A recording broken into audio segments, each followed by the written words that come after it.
Hello everyone.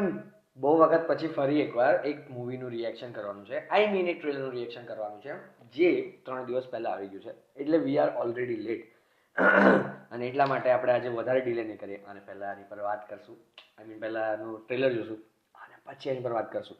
કારણ કે અત્યાર સુધીની સૌથી મોંઘી મૂવી, સૌથી મોંઘા પ્રોડક્શન સ્ટુડિયો સાથે, સૌથી મોંઘા એક્ટર્સ સાથે અને સૌથી મોંઘા જોનરા. કારણ કે જે વસ્તુ આ અંદર બતાવવાની છે, it is gonna be pretty amazing. So let's dig in. એટલે here we go. Okay. Some people look at Sonny Hayes, they see a guy who lives in a van, a gambling junkie who missed his shot, okay. The visuals. never was. But I see possibility. A possibility. Apple. My rook is a phenomenal talent, but he's young.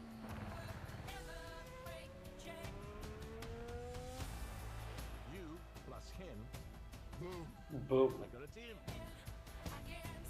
When was the last time you won a race? Sunday, Daytona.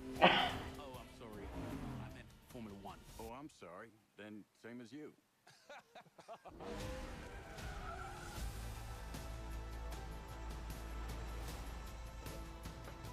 There's this new guy. He's old. He's such a prick. He's quick though. If you'd any constructive criticism for each other, what would it be? Don't be such an arse dickhead. That was constructive. Okay. June.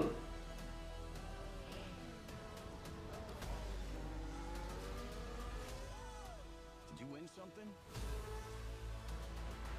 There's 20 other drivers still out on that track. Do you think any of them respect us?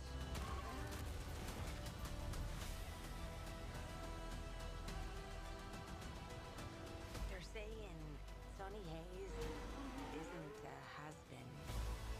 He's a never was. If the last thing I do is drive that car, I will take that life, man. 1,000 times.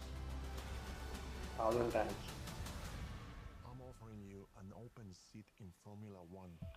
The only place you could say, if you win, you are the absolute best in the world. Goosebumps.